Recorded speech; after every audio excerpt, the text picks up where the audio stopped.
If we look at a natural ecosystem, it's very self-sustaining, right? No one tills the forest, no one adds chemicals or fertilizers to the forest, and yet it's able to sustain itself for thousands of years in a lot of cases. And that is due in large part to the work that fungi do. So the question for us as people who grow food then becomes, how can we mimic that to make our own farms or gardens be more in tune with what nature is doing? When you hear fungus in the garden, most gardeners wince, but fungus is actually a really good thing. We're here with Katie Lawson of Fungal Focus to learn more about how you can support these powerhouses in your own garden. And if you like this video, give us a thumbs up and hit that subscribe button. Fungi are a whole kingdom, or a whole queendom. Mushrooms tend to be what people are familiar with, but there are all types of fungi, most of which actually don't form a mushroom, but all of which are beneficial to natural ecosystems and potentially our gardens and farms as well. So what are the main ways that gardeners can support fungi in their soil? I think the first step would just be to change our mindset and accept that fungi are good and beneficial and meant to be here. And then we can start to think of ourselves as farmers of the microbiology, farmers of living soil. And then the soil will produce good plants for us. I love that. That's awesome to start with the soil. So what are some ways gardeners can start to support their soil and build their soil up? A couple easy things we could do right off the bat would be to stop tilling, to be aware of how we feed our soil and how we feed our plants, and then to also be mindful of what we plant and how we plant it. One of the easiest things we can do is stop tilling. Tilling is really any kind of soil disturbance, whether it be like with a rototiller or even just heavy-handed weeding. All of these things are a disturbance to plant roots and a disruption to the fungal network that is connecting all of our plants and all of our fungi to each other. I know here in Utah, there's our soil can be really dense. Like at my community garden plot, there's a lot of clay in the soil. So I know there's a strong tendency to want to use a tiller. This is the part that trips people up sometimes because we're so used to doing it. And it is really gratifying to till a plot and then see like nice fluffy soil. Yeah. But if we think of it as a network of living tissue that's in the soil, then it kind of follows that when we till it, we're really disturbing that.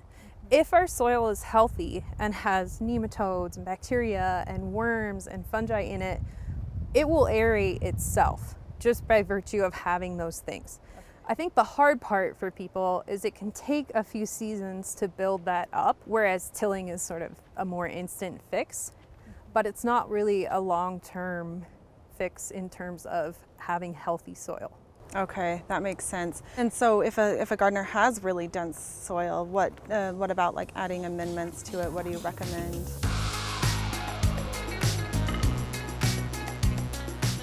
We always want to think of it as feeding our soil instead of feeding our plants. If we feed the plants directly, that kind of negates the need for them to make these mycorrhizal relationships, which have all these other benefits that we can't step in and do. We need the fungi to do it. So it helps to feed them things that has to be broken down by microbiology, like good compost or humic acid or worm castings. Those are all great options. Okay, so when you add amendments to your soil, what do you just recommend doing with that? I like to use good compost. Compost is adding nutrients and microbiology to your soil kind of at the same time. And then instead of tilling it in, we can just sort of top dress it. Just put an inch or two of compost on top of the garden beds. And as it rains or as you water your garden, it'll pull those or kind of leach those nutrients down into the ground. And that way we can get them in there without having to till it. Okay, that's really cool. If you have a pest infestation or some sort of fungal infection, it helps to look at that as kind of a bioindicator, like a living indication that something is out of whack. And then you can start asking yourself what that might be. Do I have enough beneficial organisms? Do I have enough nutrients in my soil? Have I planted too many of the same crop in close proximity, right? Because if powdery mildew finds one squash plant, it's only a matter of a couple days before it's got all of them, right? Whereas if we spread things out a little bit, we can kind of mitigate that without using chemicals. Okay. A big thing is fungicides, actually. They don't discriminate between beneficial fungi and harmful fungi. So we want to try to avoid using fungicides anytime we can. In the meantime, if you're having some issues that you need to address immediately, there are definitely some options that are better than others. I really like diatomaceous earth for any kind of insect problem. With something like powdery mildew, like what's going on here, that's more of a planting strategy, making sure that we spread our plants out so they're not all in a row. Basically, the more that we can prevent these things from happening, the less we should need the additives that are meant to combat them. Yeah, gotcha. Okay, that makes sense. When you talk about, supporting an ecosystem, you did mention like crop rotation, and that, can you talk a little bit more about that?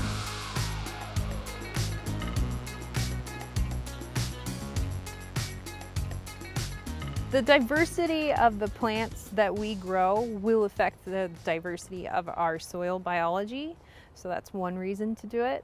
Another reason is that if we plant genetically identical things in close proximity, we're kind of setting that up as like a buffet line for a fungal infection to just come in and wipe it out. So they're less susceptible to disease when we kind of interplant things. And then we can also think about what we plant. There are some plants, particularly the cabbage family and the beet family, so brassicas and quinopods, they don't form arbuscular mycorrhizal relationships. So if we plant them year after year, especially in the same spot, we're going to deplete the fungal populations in that section of soil. That doesn't mean we can't plant them. It just means we have to be aware that they're not doing the exact same things that other plants are doing. So maybe we intersperse them.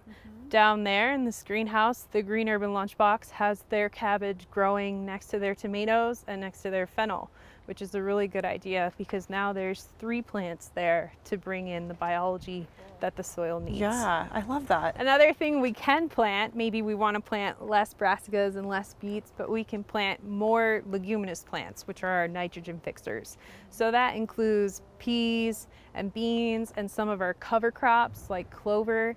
These plants pull nitrogen out of the air and deliver it to the soil through their roots. It's a 3-way partnership between the plant, bacteria, and fungi.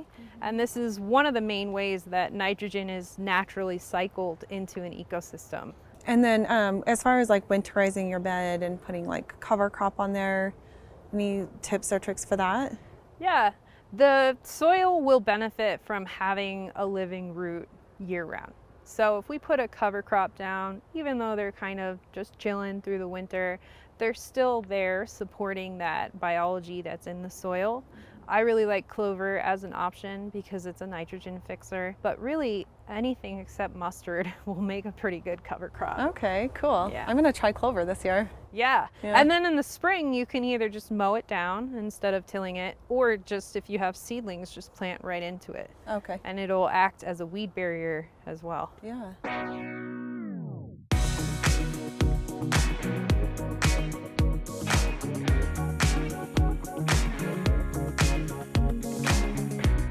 If gardeners are in their garden, working in their gardens, or even just in their yards, a lawn yard or around trees or flower beds, and they see mushrooms, like just leave them?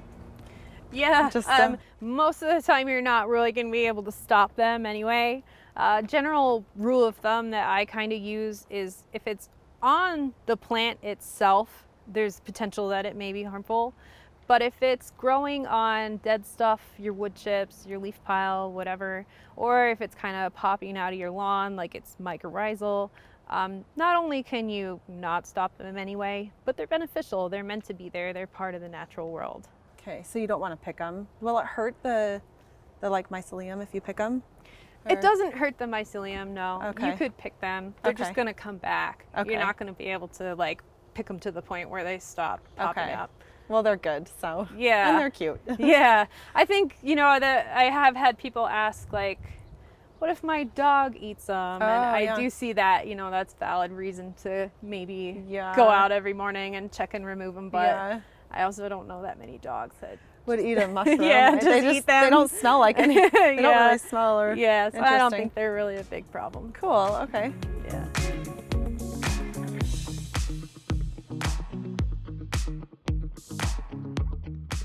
If you want to know more about the work Katie does, check out fungalfocusutah.com. And we hope this video has inspired you to start growing and supporting the fungi growing in your yard and gardens. Thanks for watching.